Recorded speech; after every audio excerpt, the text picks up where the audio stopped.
Muslim men are allowed to marry 4 or 5 times, I think. So I actually don't see any logic in this, because I believe it's one man, one woman.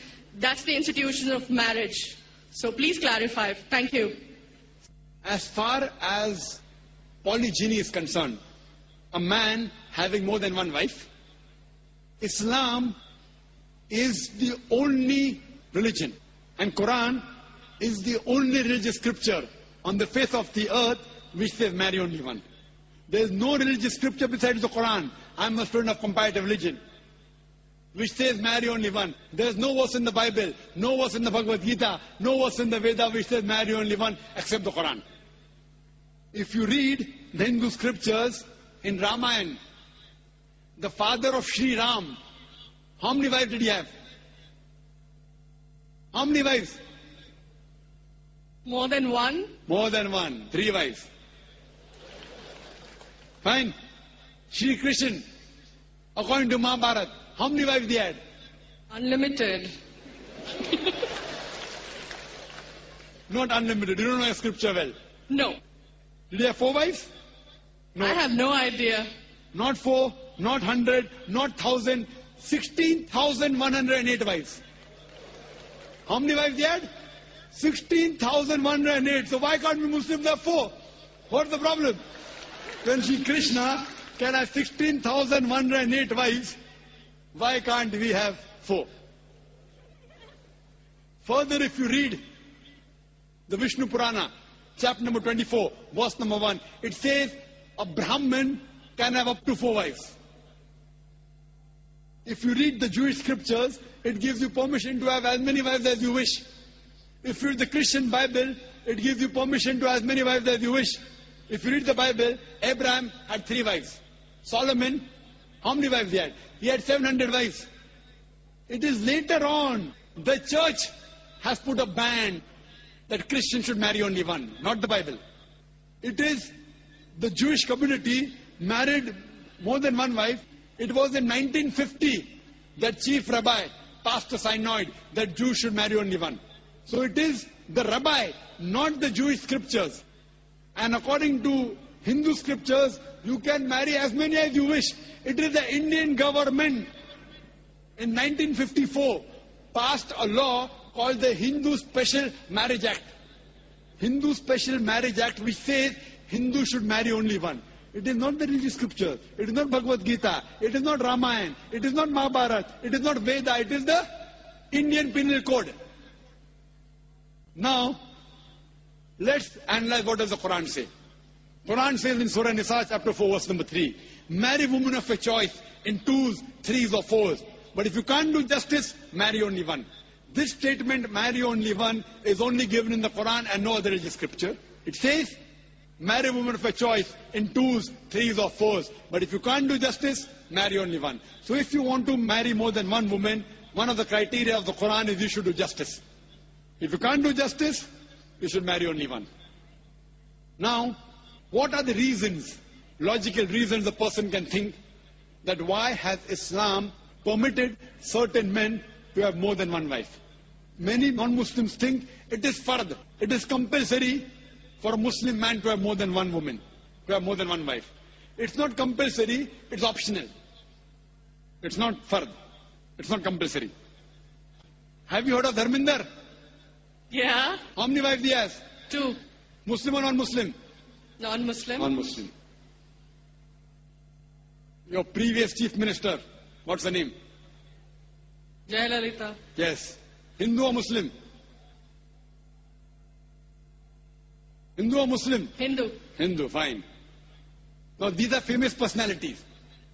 Fine. How many famous personalities you know in India who have got more than one wife? Now let us understand what are the logical reasons. Come back to logic now. Now, by nature, if you ask any medical doctor, he will tell you, male and female are born in equal proportion. Girls and boys are born in equal proportion. But any medical doctor, any pediatrician, any children doctor will tell you that the female sex, the female child is stronger than the male child. That's the reason there are more deaths in the male children as compared to female children. So in children's age itself, the female children are much more than the male children. As life grows on, there are people dying due to accidents, due to alcoholism, due to war. There are more males dying as compared to females. Today, if you analyze in the world, there are more females in the world as compared to males. There are few third world countries like India where the male population is more than the female population. And do you know why? The reason is because of female feticide and female infanticide. According to an article, a program which came on BBC by the name Let Her Die, the program was assignment. There was a British reporter by the name of Emily Buchanan. She comes to India and she says that every year in India, more than 1 million fetuses are being aborted after they identified that they are females. She says more than 3,000 every day. You multiply, more than 1 million every year.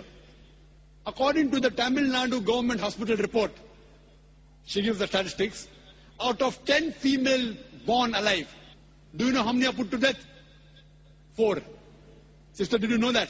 Tamil Nadu, your state, your beloved state, according to the government statistics, out of 10 females born alive in the government hospital, 4 are put to death.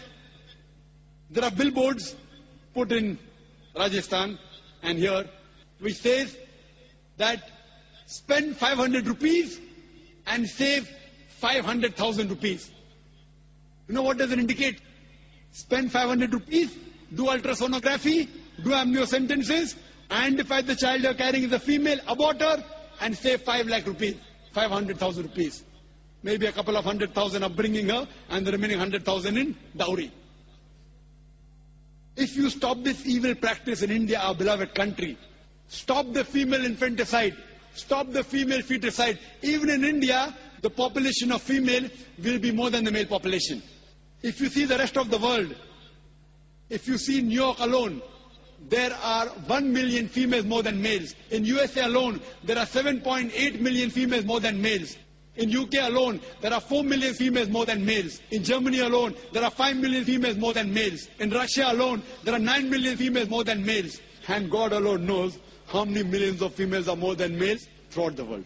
Suppose I agree with your philosophy, sister, you said, 1 man, 1 woman. If I agree with you, sister, with your philosophy, 1 man, 1 woman. And suppose my sister happens to be in America, or your sister happens to live in America. And suppose the market is saturated. 1 man, 1 woman, saturated. Yet there will be 7.8 million females who will not find life partners. 1 man, 1 woman. Now the option for these 7.8 million females is either marry a man who already has a wife or become public property. You say, Dr. Zakir Naik, public property, such a harsh word. Sister, it is the most sophisticated word I can use. I cannot use a more sophisticated word than public property. According to the studies of America, do you know, on an average, a man, before he settles down with a wife, he has 8 different sexual partners. Do you know that? On average, 8. Some may have 1, some may have 10, some may have 20. 8 sexual partners before he settles down with one. So the only option remaining, so if my sister happens to live in America, or if your sister happens to live in America, and the option is given to her, and suppose the market is saturated, every man has found a woman for himself. And unfortunately, my sister, or if your sister happens to be one of the women who has not found a life partner, the only option for them is either marry a man who already has a wife or become public property. Any modest woman would opt for the first. Sister, what would you opt for your sister? Marrying a man who already has a wife or become public property? My sister is too young to be married. So when she grows up and if she happens to go to America, or if you happen to be in America, her choice. What would you prefer for her? You're the elder sister. Would you prefer her becoming public property or marry a man who already has a wife and get equal rights? In Islam, if you have a second wife, you give equal rights. In America, the public property has got no rights. She's degraded. She's dishonored. In Islam, she has an equal right. She gets honor. What would you prefer for younger sister when she grows up? Sometimes it's difficult to speak the truth, sister, correct? Especially in front of such a large audience. Anyway, I've got your answer, sister. Thank you. And your silence speaks for that. So that's the reason in Islam, sister, men have been allowed to marry more than one wife, is to protect the woman, not to degrade her.